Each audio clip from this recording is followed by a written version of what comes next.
नमस्कार, news catch up में आपका स्वागत है। मैं हूं मृदुल कृष्ण और आप सुन रहे हैं न्यूज़ कैचअप एडिटोरियल। आज के एडिटोरियल का विषय है भारत में इस्लामोफोबिया पर आंसू बहाते पाकिस्तान के मुस्लिम प्रेम का पाखंड। अभी हाल ही में इस्लामिक सहयोग संगठन की एक ऑनलाइन मीटिंग में इजराइल और भारत की चर्चा हुई, जहां इजराइल पर वेस्ट बैंक में फ़लस्तीनी मुस्लिमों की ज़मीन हड़पने के आरोप में विश्व स्तर पर कार्यवाही को गति देने की बात उठी। वहीं पाकिस्तान के संयुक्त राष्ट्र के राजदूत के द्वारा भारत में मुसलमानों के प्रति बढ़ती घृणा और हिंसा यानी इस्लामोफोबिया पर कार्यवाही करने की मांग की गई। हालांकि इस्लामिक सहयोग संगठन के ही एक सदस्य और हमारे पड़ोसी देश मालदीव के द्वारा पाकिस्तान की इस हिमाकत को करारा जवाब मिला। मालदीव ने बताया कि भारत ने पिछले कुछ वर्षों में इस्लामिक देशों से अपने रिश्ते बहुत हद तक सुधारे हैं और भारत के प्रधानमंत्री को संयुक्त अरब अमीरात जैसे देशों का सर्वोच्च नागरिक सम्मान भी मिला हुआ है। ऐसे में कुछ घटनाओं से भारत की ऐसी छवि बनाना अन्यायपूर्ण है।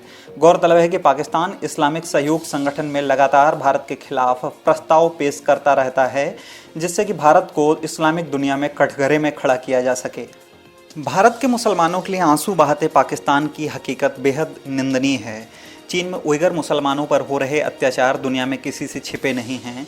चीन में उन्हें अपने धर्म की वजह से बहुत टॉर्चर झेलना पड़ता है। रमजान के पाक महीने में वहाँ के वर्किंग मुसलमानों को रोजे रखने तक की आज़ादी नहीं होती है। इसके साथ ही लाखों की संख्या में कई उइगर मुसलमानों को डिटेंशन कैंप में रखा गया है, जहाँ उन्हें उनके धर्म से दूर करने के लिए उनका ब्रेन वॉश किया जाता है। और अभी कोई 1 साल पहले खबर आई थी कि वहाँ के मुसलमान अपने घर में कुरान तक नहीं रख सकेंगे। ऐसे हालातों के बावजूद संयुक्त राष्ट्र मानवाधिकार परिषद में जब चीन के खिलाफ मानवाधिकार उल्लंघन का प्रस्ताव आया, तो इस प्रस्ताव के विरोध में यानी चीन के समर्थन में 37 देश खड़े थे। उसमें मुसलमानों का रहनुमा देश पाकिस्तान भी था।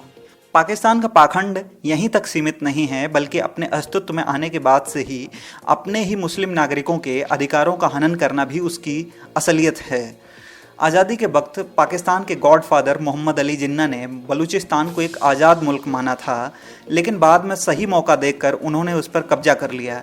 आज बलूचिस्तान के हालात बेहद ख़राब हैं। सबसे बड़े और प्राकृतिक दृष्टि से संपन्न सूबा होने के बावजूद वहाँ के लोगों की जीवन शैली पाकिस्तान में सबसे खराब है। पिछले इन 70 सालों में कई बलूच विद्रोहियों को पाकिस्तान में फांसी के तख्ते पर चढ़ा दिया गया और कईयों को गायब करा दिया गया और कईयों की हत्याएं हुई। मुझे जंगे आज़ादी का मज़ा मालूम है, बलोचिस्तान पर जुल्म की इंतहा मालूम है। मुझे जिंदगी भर पाकिस्तान में जीने की दुआ ना दो, मुझे पाकिस्तान में 60 साल जीने की सजा मालूम है। ये शब्द हैं पाकिस्तान के क्रांतिकारी और व्यवस्था विरोधी कवि हबीब जालिब के। पाकिस्तान के उदय के 72 साल बाद भी वहां के सबसे बड़े प्रांत बलूचिस्तान को पाकिस्तान का सबसे तनावग्रस्त इलाका माना जाता है। बलूचिस्तान की कहानी बगावत, हिंसा और मानवाधिकार उल्लंघनों की कहानी। इसके अलावा पाकिस्तान में इस्लाम के ही एक अन्य संप्रदाय अहमदिया के हालात वहाँ के अल्पसंख्यकों जैसे बदतर हैं। उन्हें पाकिस्तान में अपशब्द काफिर की संज्ञा दी जाती है और उन्हें इस्लामिक मस्जिदों में नमाज पढ़ने की भी इजाज़त नहीं है। पाकिस्तान के पहले नोबेल पुरस्कार विजेता अब्दुस सलाम जब देश के प्रतिष्ठित यूनिवर्सिटी के बुलावे पर वहाँ एक कार्यक्रम में शामिल होने गए थे, तो वहाँ छात्रों का एक हुजूम उनके खिलाफ नारेबाजी कर रहा था।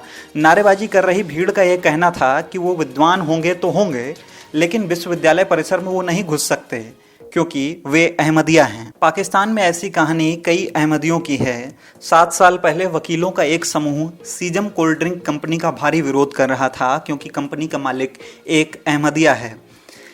पाकिस्तान में 6 सितंबर का दिन देश के वॉर हीरोज के नाम पर होता है, क्योंकि उस दिन 1965 में पाकिस्तान की सेना भारत से युद्ध में बहादुरी से लड़ी थी। इस घटना के कई साल बाद 6 सितंबर को एक पुराने उर्दू अखबार ने 14 अहमदिया शहीदों को श्रद्धांजलि देते हुए एक विज्ञापन निकाला था, लेकिन अगले ही दिन उसे माफ़ीनामा छापना पड़ा, क्योंकि 14 जवान देश के लिए शहीद हुए। वो अपनी जगह, लेकिन वो कभी सम्मान का पात्र नहीं बन सकते क्योंकि वो अहमदिया थे। अहमदियों के प्रति घृणा सिर्फ निम्न स्तर के समाज तक ही सीमित नहीं है, बल्कि कहीं न कहीं मुल्क के वजीर आजम इमरान खान भी ऐसी मानसिकता से ग्रस्त दिखाई देते हैं।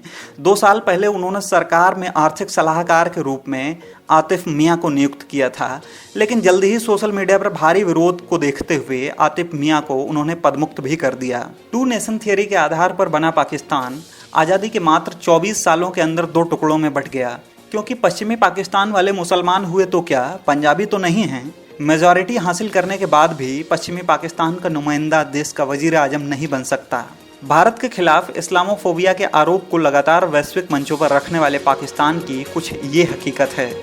देश विदेश के ऐसे ही मुद्दों पर विश्लेषण सुनने के लिए लगातार सुनते रहिए न्यूज़ कैचअप एडिटोरियल। धन्यवाद।